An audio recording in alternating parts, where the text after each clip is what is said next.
Oke bosku, assalamualaikum warahmatullahi wabarakatuh. Kita keluar. Mudah-mudahan ada perkutut-perkutut saya, semua burung-burung saya pada manggung ya. Karena sambil ngopi di sini enak ya.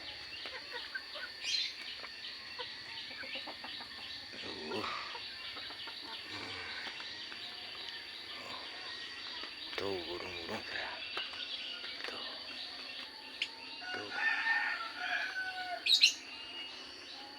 Bentar. Nah. Tuh.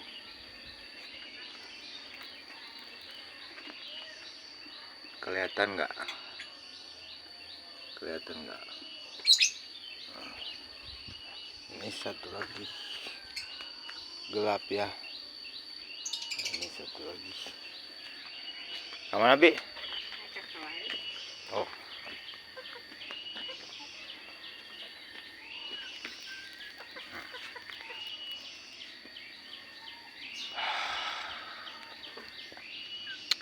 Saya ini sebelum lanjut bahas perkutut ya, itu dari 2018 sampai saat ini saya ini sakit-sakitan dari 2017 ya. Sakit-sakitan. Ini bukan cerita agar dikasihani, tidak. Ini sebuah cerita fakta ya. Saya ini punya keluhan suka lemes kalau jalan 10-20 meter itu udah lemes. Ini udah mendingan.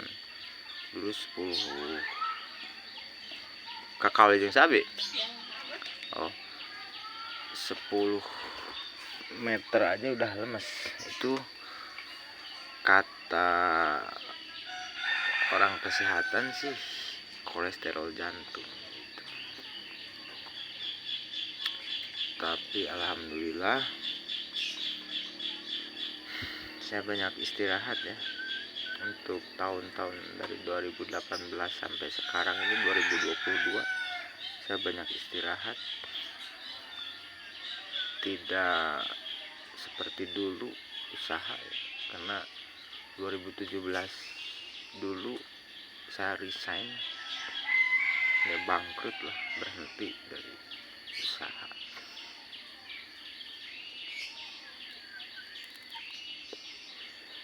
Karena memang berbagai faktor yang saya belum bisa melanjutkan usaha saya seperti itu.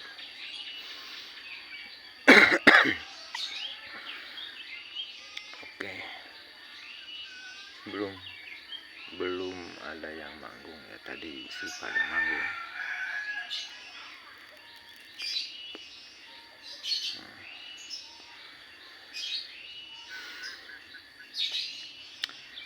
Nah dulu saya tuh belum senang sama burung perkutut karena memang saya punya pengalaman kurang bagus terhadap burung perkutut gitu. Bapak saya tuh dulu pelihara burung ocehan dari mulai jalak Bali itu banyak bapak saya tuh. Pokoknya rumah yang cukup luas ya untuk di desa itu diputar sama itu kandang burung itu penuh burung-burung zaman dulu itu bangsa Wambi juga masih murah, maharnya tuh 75.000 kalau dulu tuh Wambi yang biasa gitu. Kalau yang sudah ada piagam kontesnya itu kelas 350 sampai 500.000 itu dulu. Kesenangan bapak saya tuh Wambi, Poksai. Kalau saya senangnya Kakatua gitu. suka dikasih jagung. Dulu saya punya sebelum moneter tuh, sekitar tahun 89 gitu. 98, maksud saya 97, 98, 95, 96, 97, 98 tuh banyak kami burung tuh. Saya juga masih kecil. Nah, lalu bapak saya tuh ada yang ngasih 1 ekor burung perkutut. Itu burung perkutut lokal apa Bangkok, saya juga kurang tahu. Pokoknya biasa suaranya seperti lokal, tapi tiap dia gacor ya, ada aja kejadian yang kurang menyenangkan tuh gitu. Satu kali inget ya, saya tuh kejadian itu burung perkutut punya bapak saya gacor tuh pagi itu, suruh kututut terus gacor terus tuh dia. Nggak lama kemudian itu ada mobil truk ya membawa galugu. Kalau di saya itu kayu-kayu gelondongan itu galugu ya, belum dipotong-potong. Nah, halaman kita kan luas 2 rumah itu ya. Yang satu ditempati oleh mamang saya ya, karena mereka belum punya rumah, disuruh oleh bapak saya untuk menempati rumah itu. Dan yang satu bekas eyang saya ya, kita tempati itu sama bapak, sama saya, sama kakak saya. Kebetulan ibu saya udah bercerai sama bapak ya. Itu cuma kita bertiga. Nah, kebetulan akang saya ya, Kang Sudion tuh baru pulang dari Ciparigi sana, dari kolam dan sawahnya pagi-pagi, masih pagi tuh. Beliau tuh giat mau lihat kolamnya yang di bawah rumah kami. Disimpannya di sana sambil ngobrol-ngobrol. Yang satu ini motor punya bapak saya ya, sebelah kiri, dan yang di sebelahnya punya Kang Dion gitu. Tiba-tiba mobil truk itu nanjak kan di sebelah rumah kami tuh, tanjakan ya, ada pinggir jalan tuh posisinya. Nggak kuat, mundur lagi, dan kayu-kayu gelondongan itu terbang.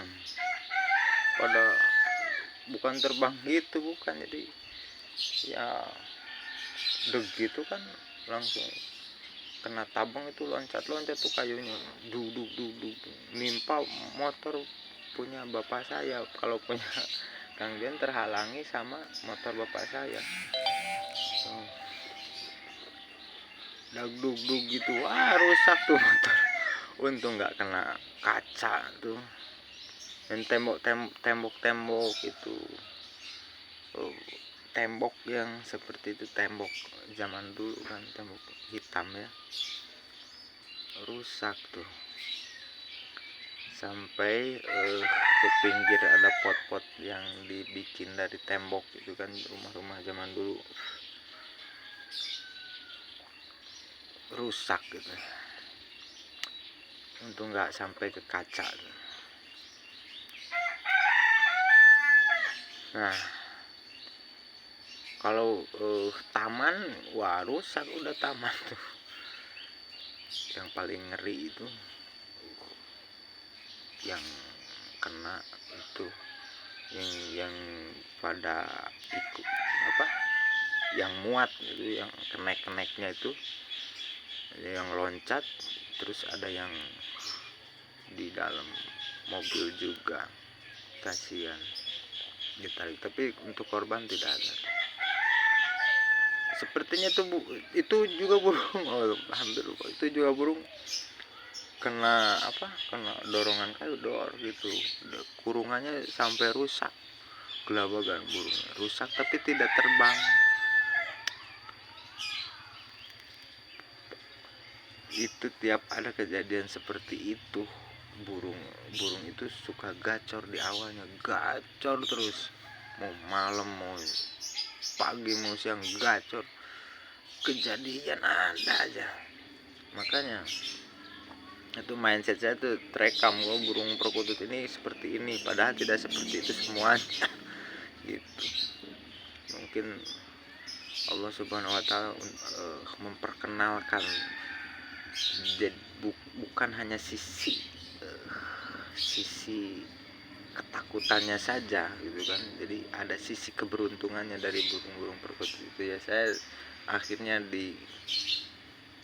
dikasih senang sama burung perkutut itu gitu. Jauh pada waktu itu usia saya baru 7 tahunan kalau nggak salah ya, 7 bentar 8 sekian iya, 7-8 tahunan kurang lebih tuh. Usia saya sudah dikasih memori seperti itu daripada burung perkutut.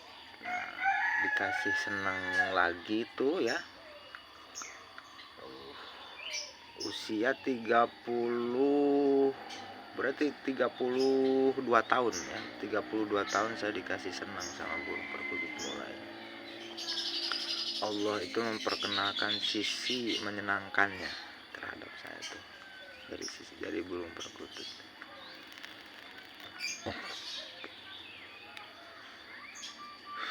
Seperti itu.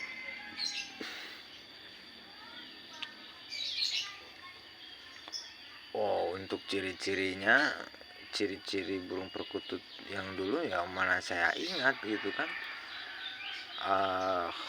Ada bulu-bulu putih atau gimana saya ingat, yang pasti itu burungnya kecil biasa saja, burung perkutut seperti itu.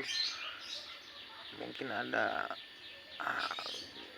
pokoknya saya nggak ingat lah, nggak bisa ingat. Saya kan senangnya saya dulu sama kakak tua, sama burung yang lain, sama ayam, sama ikan, tuh senangnya itu. Otomatis kan untuk kalau yang kurang disenangi, kurang diperhatikan pula gitu kan, apalagi masa kanak-kanak gitu.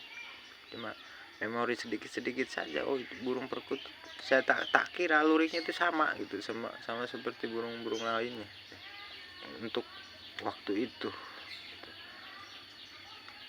Seperti itu kan.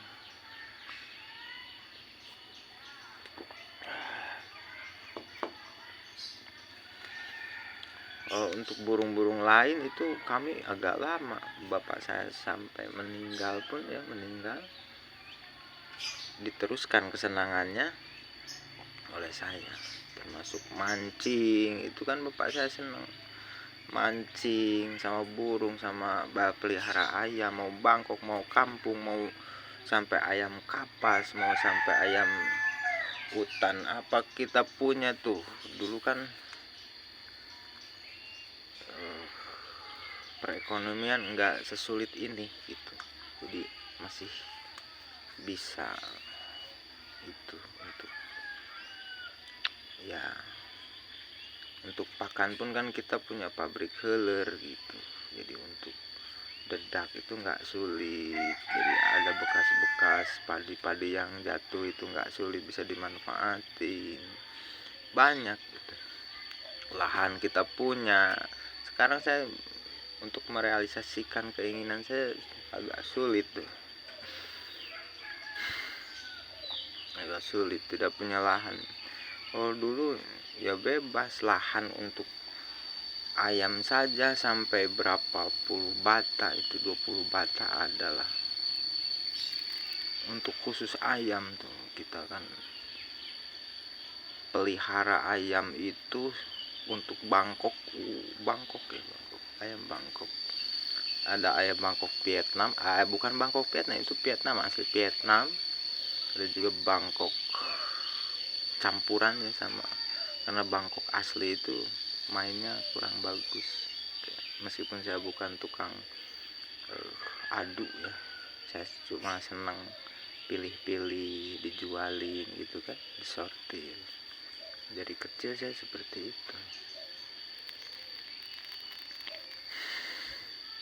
melebar ya, nggak apa-apa, memang faktanya seperti itu. Senang sampai punya 550 ekor tuh. Nggak lama kemudian ada flu burung, bukan kena flu burung, dijualin, takut dibasmi sama tim itu, jadi kita rugi dong gitu. Itu dijualin. Satu rumah berikut halaman belakangnya itu dijadiin kandang ayam, udah itu jadinya peternakan tuh, peternakan kecil-kecilan pada waktu tahun-tahun segitu.